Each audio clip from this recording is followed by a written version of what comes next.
जातिवादी supreme court हाय जातिवादी जज शर्म करो नहीं तो कुर्सी खाली करो स्वर्ण समाज मुर्दाबाद बाबा साहब अमर रहे। कोर्ट वो नहीं है, वो स्वर्ण कोर्ट है, जातिवाद कोर्ट है। स्वर्ण कोर्ट है बिल्कुल, अगर स्वर्ण कोर्ट नहीं होता तो वक्फ बिल पर क्या उनको लंको मार दिया। बहुजन समाज के लोग शोषण नहीं करता था जी। सभी जाति में सभी समाज में अच्छा नहीं होता है और सभी लोग खराब नहीं होता है। तो कुछ लोग जो जातिवादी मानसिकता के बैकवर्ड समाज में थे उन पर मुकदमा दर्ज कराया जाता था। स्वर्ण समाज को बहनोई भी है, तो उनका बहनोई या उनका दामाद है, कुछ का ससुर भी है। अब उनको लोग मजाक करे या अपमान करे या सम्मान दे। बहन जी की उम्र बहुत ज़्यादा हो गया है और हमको लगता है कि उनका याददाश्त से कुछ इफेक्ट बड़ा है, लेकिन हम लोग प्रयास करते हैं बहन जी से मिलकर और सच्चाई से रूबरू कराऊं। खूब फॉलोअर्स फैन में अपने नौजवान साथी बहुजन समाज के भाई के साथ मैं यहाँ पहुँचा हूँ और बड़े भाई चंद्रशेखर राव आज़ाद जी को मजबूत करूँगा और दिल्ली में ईट सीट बजाऊँगा। सुप्रीम कोर्ट और माननीय प्रधानमंत्री जी को घुटने टेकवाने का काम करूँगा और ईजीसी कानून लागू करवाने का काम। अच्छा, थाना और कार्यालय में ताला लगता था, इस देश में ताला मार दिया जाएगा। देश में ताला मार दिया बिल्कुल, इसलिए कि ये देश जो है सबको बराबर मान सम्मान अधिकार बाबा साहब संविधान में सबको दिए हैं। तो फिर यहाँ जात को देखकर, समाज को देखकर क्यों, अमीर और गरीब को देखकर क्यों। और ईजीसी कानून ये जो जंतर मंतर के आंदोलन से अगर नहीं होता है जी, तो 2 अप्रैल 2018 वाला इतिहास दोहराया जाएगा और मोदी जी को राधा राधी मजबूरन अध्यादेश लाकर और ईजीसी कानून लागू करना पड़ेगा। ऐसा क्या कारण होगा जो सुप्रीम कोर्ट 24 घंटे में स्टे लगा जाता है? सुप्रीम कोर्ट वो नहीं है, वो स्वर्ण कोर्ट है, वो जातिवाद कोर्ट है। स्वर्ण कोर्ट है बिल्कुल, अगर स्वर्ण कोर्ट नहीं होता तो वक्फ बिल पर क्या उनको लंको मार दिया था। काला किसान कानून का जब मामला गया था उनको लंको मार दिया था। जी। और ईजीसी कानून के 72 घंटा में राधा राधी जाग के और आदेश ला दिए, रोक लगा दिए। और ईजीसी कानून जो रोक लगाई है नया बात नहीं है, ये इतिहास गवाह है। मंडल कमीशन भी आया था तो उसको भी 3 साल के लिए सुप्रीम कोर्ट के द्वारा रोक लगाया गया था। और जब बहुजन समाज के लोग जब रोड पर आए तो उसको लागू किया गया। तो इसी तरह ईजीसी कानून को भी लागू करना पड़ेगा। कह रहे इससे जाति भेदभाव ज्यादा बढ़ जाएगा। ऐसे कहाँ कम है? जाति भेदभाव छुआछूत सीमाचरण पार शुरू से ही, और इसको बनाया कौन है? ब्राह्मणवादी लोग नहीं बनाए, ब्राह्मण क्षत्रिय वैश्य शूद्र कौन बनाया था? लेकिन वो ये कह रहे हैं ना कि अगर यूजीसी बिल लागू होता है तो जिस तरीके से आप लोगों ने तो बता दिया कि हमारे साथ शोषण होता है, अत्याचार होता है, कॉलेजों में जाकर के, यूनिवर्सिटी के अंदर जाकर, लेकिन मेरी बात सुनिए, लेकिन उनके लिए भी तो एक बिल होना चाहिए ना कि अगर मान लीजिए उनका ही शोषण होने लग जाए।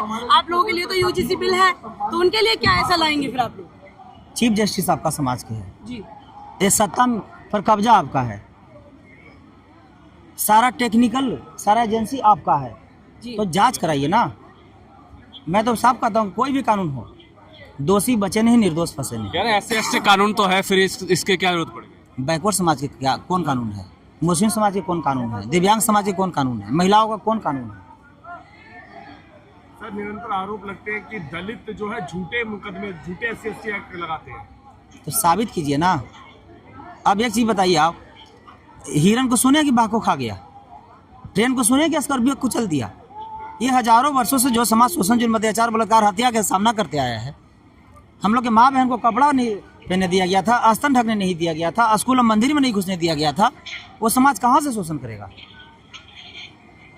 तो क्या लगता है 2 अप्रैल 2018 वाला इतिहास दोहराया जाएगा एक बड़ा आंदोलन और करेंगे। माननीय प्रधानमंत्री जी को राताराती अध्यादेश लाने पर मजबूर किया जाएगा। प्रधानमंत्री तो लगा, सुप्रीम कोर्ट ने रोक लगाया ना। प्रधानमंत्री तो कह रहे हैं कि आप स्वर्ण कह रहे हैं कि खिलाफ हो गए। SC ST कानून को भी सुप्रीम कोर्ट ही कमजोर किए थे। जब हम लोग 2 अप्रैल 2018 को रोड पर आए तो माननीय प्रधानमंत्री जी राताराती अध्यादेश लाकर बरकरार किए ना, तो इसको भी करना पड़ेगा। हमेशा आप हाथ में ताला, और अगर यह नहीं हुआ तो माननीय प्रधानमंत्री जी 2029 में वार्ड सदस्य भी नहीं बनेंगे, नहीं बनेंगे। इसलिए स्वर्ण समाज ये कितना वोट है? बहुजन समाज के 90% वोट है। एक तो नहीं है ना बहुजन समाज। अब हो गया ना, ये क्या है? एक नहीं तो अनेक है।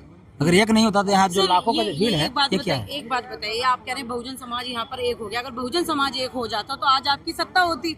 यूजीसी बिल जो जिस तरीके से बवाल हो रहा है, दूसरा पक्ष आप लोगों का विरोध करा, और अगर आपकी सत्ता होती तो यूजीसी बिल लागू हो चुका होता। मैम देखिए, बहुजन समाज के लोग मेहनती है, संघर्षशील है, और जो हम लोग कर रहे हैं वो एक दिन में तो ना होगा, लेकिन एक ना एक दिन जरूर होगा। बाबा साहब संविधान एक दिन में नहीं लिखे थे, लेकिन एक ना एक दिन लिख न दिए थे। ये अंग्रेज से जब गुलामी का लड़ाई जब इंडिया लड़ रहा था तो तब एक दिन में आजाद हुआ था, ये एक ना एक दिन हो आप गया। बाबा साहब का नाम लेते हैं, बाबा साहब ने संविधान बनाया। अब मनुवादी लोग जो हैं, स्वर्ण समाज के लोग जो हैं, वो ये कहते हैं बाबा साहब ने संविधान बनाया नहीं है। देखिए बाबा साहब स्वर्ण समाज के दामाद भी हैं, जी स्वर्ण समाज के बहनोई भी हैं, तो उनका बहनोई या उनका दामाद है, कुछ का ससुर भी है। अब उनको लोग मजाक करे या अपमान करे या सम्मान दे, जी उन लोग का घर का मामला है। स्वर्ण समाज के हम लोग का ननिहाल रहा है, इसलिए बाबा साहब को जो हमारे पापा थे, मेरी मम्मी जो थी स्वर्ण समाज की थी, तो मेरा ननिहाल कहाँ हुआ, स्वर्ण समाज क्या हुआ। जी। और नाना मामा अगर दो बात ही बोल देगा तो मैं उनको जवाब देना नहीं चाहता। इस देश में ताला लग जाएगा, यानी कि आगे की रणनीति ताले की है अभी। बिल्कुल। और सिकड़ ताला अगर इतना मजबूत लाया हूँ कि उसको सिर्फ बाबा साहब खोलेंगे, दूसरा का औकात नहीं खोल जाएगा, बाबा साहब ही बोलेंगे, कोई और नहीं। दूसरा का औकात ही नहीं। अच्छा, आप लोग यहाँ पर अपने बहुजन महापुरुषों की विचारधाराओं को लेकर के चलते हैं। अब बहुजन विचारधारा की अगर हम बात करें तो कहीं बाबा साहब की मूर्ति तोड़ी जा रही है, तो कहीं फूले की मूर्ति तोड़ी जा रही है। अब बाबा साहब ही बदल दिया, BN राव हो गए। तो यानी कि ये क्या चल रहा है देश के अंदर? बाबा साहब को, माता सावित्री बाई के फूले को मूर्ति तोड़ा नहीं जा रहा है, उसको प्रचार किया जा रहा है। इसलिए कि जहाँ मूर्ति है वहाँ पूरे देश के लोग नहीं जानते कि बाबा साहब की मूर्ति कहाँ है, लेकिन टूट रहा है। जब न्यूज में चल रहा है तो घर घर के लोग जान रहे हैं कि बाबा साहब की मूर्ति वहाँ भी है। तो लोग तोड़ कम रहा है, प्रचार ज्यादा कर रहा है, और उन लोग दहशत में हो गया है। उन लोग जान रहा है कि बाबा साहब की मूर्ति, माता सावित्री बाई फूले की मूर्ति बहुजन समाज को जगाने के लिए काफी है। आप लोग यहाँ पर जिस तरीके से बैकलॉग की बात करने आए, UGC की बात करना है, लेकिन 7 फरवरी से एक आंदोलन शुरू हो गया है कि SC ST एक्ट जो काला कानून है इसको समाप्त किया जाए। देखिए मीडिया महोदय, हम लोग 90% समाज के लोग जी, और 90% जिस दिन रोड पर आएंगे ना तो 10% नजर भी आएगा। 90% आएंगे कैसे? क्योंकि 90% में से अगर बात करें आधे लोगों की, वो तो दूसरी तरफ है। तो 90% में भी दो तरह के लोग हैं ना, एक बाबा साहब के बहुजन है, गांधी जी के हरिजन है। जो गांधी जी के हरिजन और जूठा चाटने में, दलाली करने में लगे हुए हैं, जो बाबा साहब के बहुजन है यहाँ नजर आ रहे हैं। तो ये बहुजन भी बिक जाते हैं सर, कहीं ना कहीं तो। बिकता नहीं है, ये गलत आरोप है। चंद्रशेखर भाई क्यों नहीं बिक गए? गोल्डन दास क्यों नहीं बिक गया? बाबा साहब क्यों नहीं बिक गए? मानवर कांशीराम साहब क्यों नहीं बिक गए? सबको मत कहिए, लगभग कहिए कि बिक जाता है, सब में हम भी आ जाते हैं। हम क्यों नहीं बिक गए? आप क्यों नहीं बिक गए? आप भी तो बहुजन मीडिया हैं। देखिए बड़े नेता हैं आपकी मायावती, वो तो कह रही है अच्छा हुआ कानून रोक लिया। देखिए बहन जी की उम्र बहुत ज्यादा हो गया है और हमको लगता है कि उनका याददाश्त से कुछ इफेक्ट बड़ा है, लेकिन हम लोग प्रयास करते हैं बहन जी से मिलकर और सच्चाई से रूबरू कराऊं। इसलिए कि किसी का भी, हम लोग के दादा दादा के भी जब उम्र ज्यादा हो जाता है ना तो उनका दिमाग डिस्टर्ब हो जाता है, लेकिन मैं बहन जी को पर कोई कटाक्ष नहीं करूंगा, इसलिए कोई मेरी बुआ है और मेरे समाज के सम्मानित। वो बुआ आपकी कैसे हो सकती है? वो तो आकाश आनंद की बुआ है ना। आप लोग बुआ बुआ बोल के उन्हें सर पर बिठा। बाबा साहब पूरा देश के पापा कैसे हो गए? देश के पापा है बाबा सावित्री बाई फुले पूरा देश के माँ कैसे हो गई?